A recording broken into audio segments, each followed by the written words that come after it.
오늘 방송 시작하도록 하겠습니다. 오늘 방송은 두 가지 주제를 준비를 했습니다. 리먼과 김진태 사태.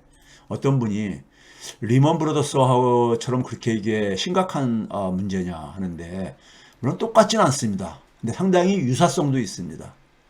그 다음에 이제 연준이 이제 간밤에 금리를 올렸잖아요. 올렸는데, 우리가 놓치고 있는 부분이 있다. 놓치고 있는 부분이 있다. 연준이든 한국은행이든 간에 일반 서민들은 그 통화 정책 속에 보이지가 않는다. 이걸 가지고 좀 이제 말씀드리도록 하겠습니다. 김진태 사태의 논점을 좀 이제 다시 좀 상기시킬 겸 다시 좀 정리를 해보면 이렇습니다. 이게 JTBC 뉴스에 10월 28일자에 나왔던 뉴스입니다. 이게 제목을 보게 되면은 회생 절차 그대로 진행한다는 김진태. 국제소송 당할 수도. 지금 이 강원도가 그러니까는 춘천 중도 지역에다가 거기에 이제 그러니까는 그 소위 이 레고랜드라는 하나의 이런 그 소위 이런 시설을 만들면서 그러니까는 광원 중도개발이라는 하나의 이런 기업을 하나 만들어가지고 기업을 만들어가지고요. 이 사업을 추진을 한 건데, 소위 이게 이제 중에 뭐냐면은 PF 사업이다 보니까 프로젝트 파이낸싱 사업이다 보니까는 그걸 공무원들이 할 수가 없잖아요. 그래서 이제 강원 중도개발공사라는 걸 만드는 거죠. 이 강원 중도개발공사를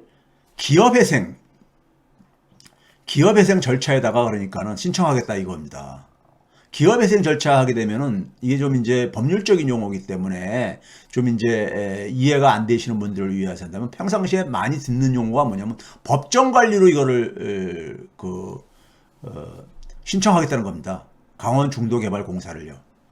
그러다 보니까 멀린 엔터테인먼트가 거기 이제 그러니까는 민간 자본 중에서 민간 자본을 유치를 했거든요. 예? 이 강원도가 이 멀린 엔터테인먼트가 그러니까는 이거 원래 계약 맺을 때 자기들도 거기다 상당히 많은 돈을 투자를 했는데 이렇게 되게 되면 이건 계약 위반이다. 나는 이 사업을 하기 위해서 이거를 여기 투자를 한 건데 이거를 법정 관리에다가 넣은다니까요. 회사를 정리한다니까요. 그러니까 이런 이제 가 나온 거예요. 그러니까 여기서 이제 김진태가 이제 9월 28일 날 한 것이 바로 뭐냐면은 강원 중도개발이라는 회사를 이 소위 프로젝트 파이낸싱 사업을 하는 공사를 기업 회생에다 신청하겠다. 기업 회생 절차에다 신청하겠다. 법정 관리로 신청하겠다. 이런 이제 발언을 한 거예요.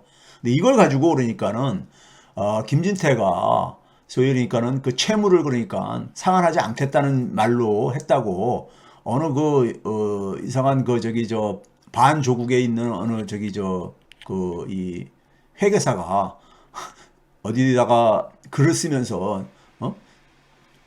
최백은 교수도 뉴스공장에서 그런 식의 표현을 했다고 뭐 이런 식으로 간 것 같은데, 읽어보진 않았습니다. 그런 게 이렇게 띄더라고요. 근데 그분 참 공부 좀 다시 하세요. 네? 공부 좀 다시 하세요, 진짜. 저 같았으면은 그런 식으로 안 가르칩니다. 자, 먼저 이제, 여기서 이제 우리가 이 기업 회생, 그러니까 법정 관리죠. 우리 일반적으로 쓰는 표현은 법정 관리입니다. 이거가 이제 어떤 식으로 일어나는 거면 이런 겁니다. 최근에 이제 그러니까는 강원도의 강원 중도 개발에다가 돈을 이제 그러니까는 빌려준 이제 그러니까는 대표적인 증권회사가 BNK 투자증권입니다. BNK 투자증권인데, 이 BNK 투자증권하고 그러니까 강원도가 이 회사를 증권회사를 대상으로 소송을 하겠다고, 지금 이제 이런 이제 또 기사가 하나 나왔어요. 손해배상 소송을 하겠다고.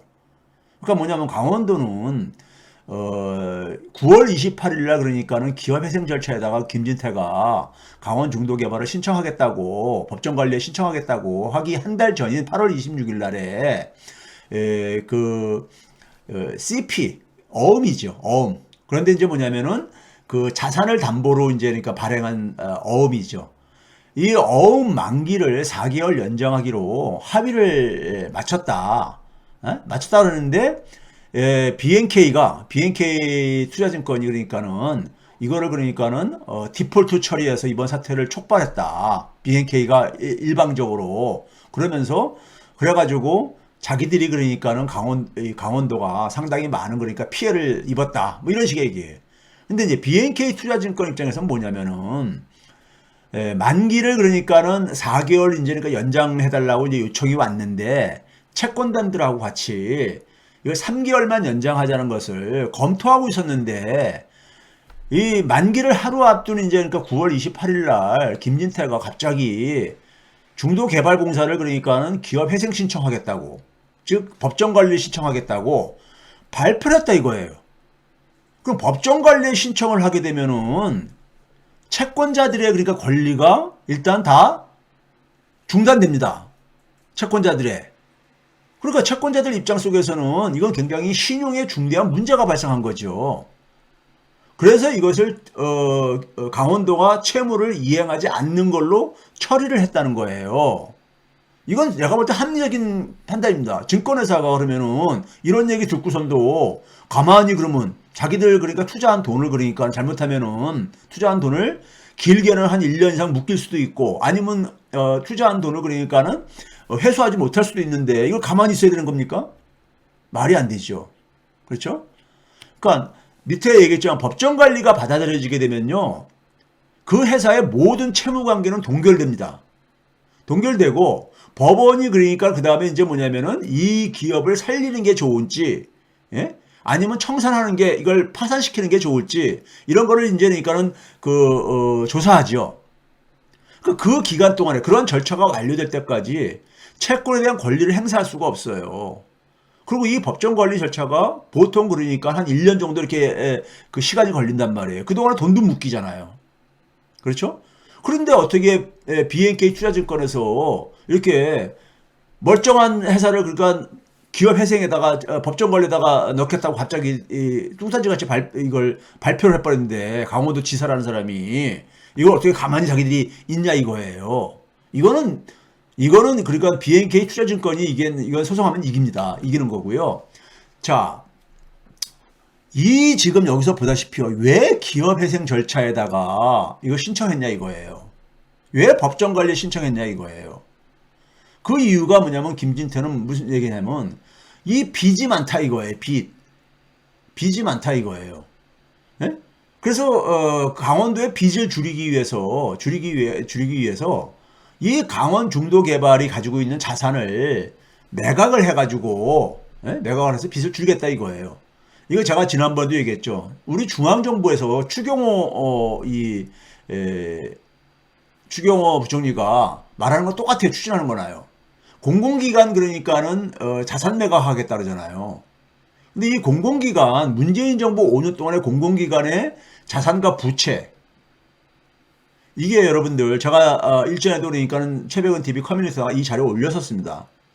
근데 문재인 정부 5년 동안에 2017년 대비 2021년 동안에 부채가 빨간색으로 되어 있습니다. 493조 2천억 원에서 583조 원으로 한 90조가 증가했어요. 90조 원이.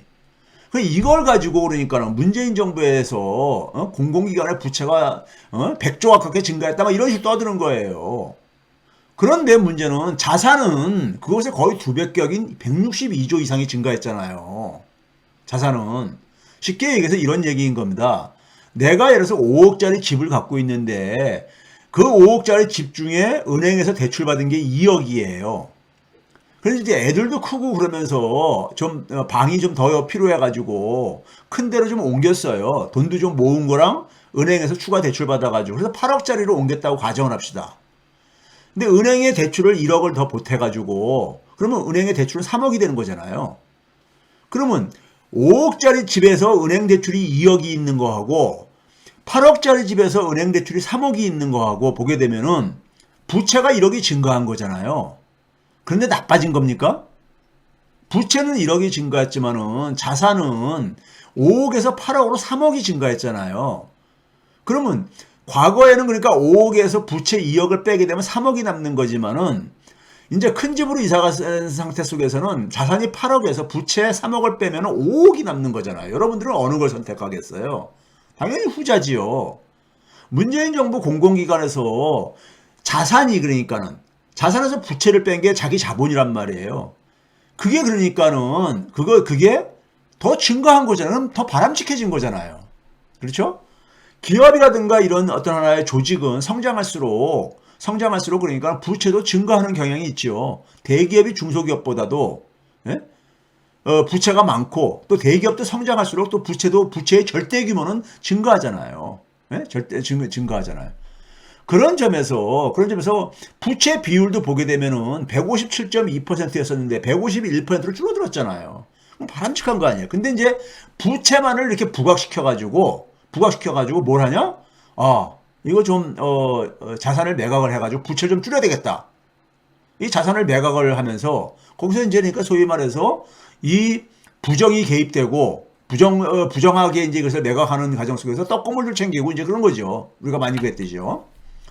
자, 근데 김진태가 이 기업회생 절차에다가 왜 이제 그러니까 이걸 신청했냐 이거예요.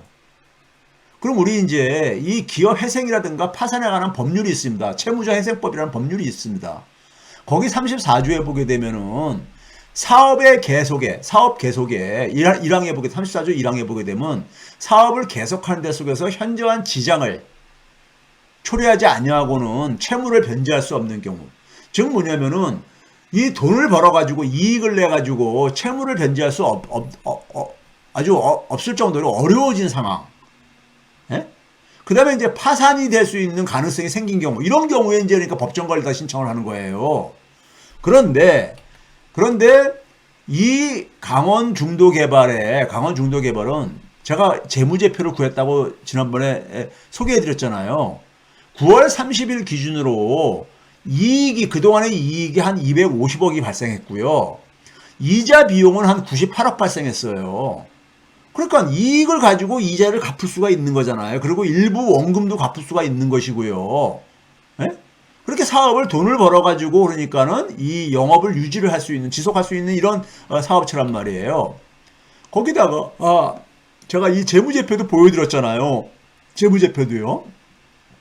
강원 중도개발의 이게 단위가 100만 원입니다. 100만 원이기 때문에 이게 그러니까는 2,595억 정도, 한 2,600억 정도 되는 거죠. 부채는 2,170억이에요. 그러면은 자산에서 부채를 그러니까는 자산이 부채보다 많잖아요. 그런데 이걸 왜 근데 기업회생 절차에다 이거를 신청을 하냐고요. 법정관리 신청하냐고요. 멀쩡한 기업을요. 예? 그러니까 이 자산을 팔겠다는 거예요. 그러니까 목적이 이런 거예요. 그러니까 지금 뭐냐면은 이 멀쩡한 거를 갑자기 기업회생 절차를 넘기다 그러니까는 증권회사도 뭐 하는 짓인가 하는 거고. 자기들은 그러니까 이자만 갚으면은 연기해 줄 수 있고 그런 건데. 예? 그리고 멀린 엔터테인먼트도 지금 계약을 하고 원래 이게 파산할 수 없는 기업이에요, 사실은요. 이 땅을 그러니까 무상으로 이걸 빌려준 거기 때문에 예? 사실은 파산하기가 쉽지가 않은 이런 구조를 갖고 있습니다. 자, 이 법정관리 기업에서 오늘은 제가 얘기할 게 뭐냐면 법정관리 기업을 이 구조조정하는 법정관리 기업은 이제 구조조정을 해야 될 게 아닙니까? 이게 이제 회생시키려면요. 파산 안 시키고 회생시키려면요. 그럼 일단 구조조정을 해야 될 게 아닙니까? 그때 쓰는 금융기법이 뭐냐면은 DIP 파이낸싱이라는 게 있습니다. DIP 파이낸싱은 뭐냐면요. 이게 뭐냐면 Debt in Possession의 약자입니다. 일반인들은 굉장히 이해하기 힘들 텐데 이게 뭐냐면요. 이 기업이 법정관리 신청한 기업이 이제 부채가 있고 그럴 게 아닙니까? 빚이 있고 그럴 게 아니에요. 그리고 이제 기업이 체질이 많이 약화되고 이제 그러니까는 버는 돈 가지고 그러니까는 이 부채에 대한 이제 그러니까는 뭐 이 이자라든가 이런 걸 갚기가 힘든 이럴 게 아닙니까? 그러면 결국 뭐냐면은 이게 이제 그러니까 다시 회생할 가능성이 있을 때 새로운 투자자를 그러니까 유치하는 거죠. 새로운 투자자를 유치하는 거예요. 그래서 이 기업 회생 절차, 즉 법정 관리 진행 중인 기업의 자금을 융통하는 자기 이제 새로운 주주를 이제 그러니까 유치하는 거죠. 새로운 투자자를요. 이런 금융기법이 그러니까는 여기 DIP 파이낸싱의 기본적인 내용입니다. 그 대신 여기에다가 이제 이렇게 새로운 자본을 투자한 사람은 어려운 기업에다가 돈을 그러니까 투자한 사람이니까 잘 대접해줘야 될 게 아닙니까? 그래서 다른 부채라든가 다른 자본보다 우선순위를 부여합니다. 우선순위를요. 예? 우선순위를 부여를 해요. 예? 이제 그런 점에서 그러면 이제 그런 이제 인센티브를 줘야지만이 자금을 유치하기가 쉬울 게 아닙니까? 그런데 이런 DIP 파이낸싱, 정말 법정관리 기업을 대상으로 구조조정을 전담을 하는 이걸 하는 기업이 우리나라 이제 주로 법정관리, 기업 구조조정, 이 기업을 회생시키는 거죠. 그러니까요. 기업을 회생시키는 이러한 것들을 좀 부실 염려가 있는 기업들을 회생시키는 일을 전담으로 하는 그러니까 우리가 이걸 이제 그러니까는 이런 조직이 두 개가 있습니다. 하나는 정부가 만든 조직이 있고요. 정부 조직이 있습니다. 그게 바로 우리가 알고 있는 한국자산관리공사입니다. 캄코라고 그러죠. 캄코. 한국자산관리공사요. 이거 미국에 그러니까 제가 89년도인가 미국의 저축은행 사태가 터졌을 때 미국이 그러니까는 이 부실자산 정리 신탁기구 이걸 본따서 만든 거라고 그랬잖아요. 이 한국자산관리공사라는 게 있는데 한국자산관리공사는 주로 뭐냐면은 중앙정부의 공공기관 중앙정부가 가지고 있는 공공자산을 매각할 때 그 공공자산을 관리해 주거나 그거를 그러니까 매각할 때 그러니까 한국자산관리공사에다 되게 위탁을 해서 처리하고 그럽니다. 이게 이제 정부 산하에 이제 그러니까는 하나의 이 기업 구조 조정 이제 그러니까는 하나의 이걸 이제 이런 부실한 기업들을 그러니까는 인수를 한다 해가지고 배드뱅크라고도 해요. 배드뱅크. 그러니까 굿뱅크의 반대말이죠. 배드뱅크라는 것은 그러니까는 소위 말해서 이 채권들을 그러니까 부실해진 기업들이 가지고 있는 이 채무들은 어떻게 됐습니까? 그게 이제 그러니까는 원금을 회수하기가 쉽지 않은 이런 채권들이잖아요. 그러니까 그런 걸 한다고 해가지고 배드뱅크라고도 합니다. 이런 말을 쓰는데, 그 다음에 민간에서 이명박 정부 때 만든 게 있어요. 민간 차원 속에서. 그게 바로 이제 연합자산관리공사 해가지고 유암코라고 유암코가 이제 뭐의 약자냐면요. 이게 유나이티드 할 때 유고, 그 다음에 연합자산이니까 자산은 그러니까 어셋이고, M은 그러니까 관리니까 매니지먼트고, 그 다음에 이 기업이기 때문에 컴퍼니 이렇게 얘기합니다. 연합자산관리공사. 근데 이거는 왜 연합이냐면요. 한 6개 은행이 그러니까는 이 돈들을 그러니까 출자해가지고 만든 거예요. 6개 은행들이. 그래가지고 부실기업이 나오게 되면 부실기업의 부실기업을 인수를 해가지고 이거를 그러니까는 구조조정해가지고 다시 회생시켜가지고 팔아가지고 그러니까는 돈을 남기자 이거죠. 근데 지금 윤석열 정부에서 딱 이제 집권할 무렵에 어떤 일이 있었습니까요? 지난 2년 동안의 팬데믹 기간 동안에 많은 이제 그러니까는 이 사업체들이 어려움을 겪었잖아요. 예를 들어서 그러니까는 뭐 중소기업부터 시작해가지고 뭐 중견기업들도 이미 포함됐지만 그다음에 자영업자들 이런 많은 사업체들이 어려움을 겪어가지고 지금 그러니까 부실화가 많이 됐단 말이에요. 그러니까 이제 이 윤석열 정부에서 추진하는 게 뭐냐면 기본적으로 공공기관 자산을 매각을 지금 하나의 중요한 목표로 지금 추진하고 있잖아요. 그다음에 민간기업도 굉장히 많이 부실기업이 나올 가능성이 있단 말이에요. 그래서 민간기업의 부실 자산도 이제 그러니까 많이 나올 수가 있죠. 그래서 얘네들이 눈독을 들인 게 뭐냐면은 이 캄코하고 유암코를 내세워가지고 이 자산 매각 이런 부실 기업들을 혹은 공공기관의 자산들을 매각을 추진하자. 이거를 지금 추진하고 있는 거예요. 윤석열 정부가 추진하고 있는 겁니다. 그런데 이 유암코라는 회사를 잘 주목해. 이게 민간 차원의 그러니까는 기업 구조조정 부실채권 인수기업이란 말이에요. 이 유암코에 9월 달에 그러니까는 대표, 지금 뭐냐면 사장이 된 사람이 누구냐면요. 이게 외환은행 출신인데, 외환은행을 2012년 2월 달에 이제 끝내고 퇴직하고, 이 사람이 나이가 많아요. 나이가 54년생이니까는 거의 70이 다 된 사람이잖아요. 그렇죠? 그러니까 2012년이면 지금부터 10년 전이잖아요. 10년 전이니까는 거의 50대 말에 은행원들은 대개 50대 후반이면 되게 뽑거든요. 그러니까 외환은행에서 은행원으로 하다가 퇴직했는데 나이 70 다 됐는데 이번에 연합자산관리 예? 이 공사에 사장으로 이제 부임을 한 거예요. 최근이죠. 올해 9월 달이니까요. 그러면 2012년 2월 달에 외환은행 퇴직하고 난 다음에 그동안 뭐 했냐? 도이치모터스 금융고문을 했어요. 도이치모터스. 그 유명한 도이치모터스요. 예? 이 연합자산 관리에다가 왜 이 사람을 보냈냐 이거예요. 예? 도이치모터스 출신을요. 예?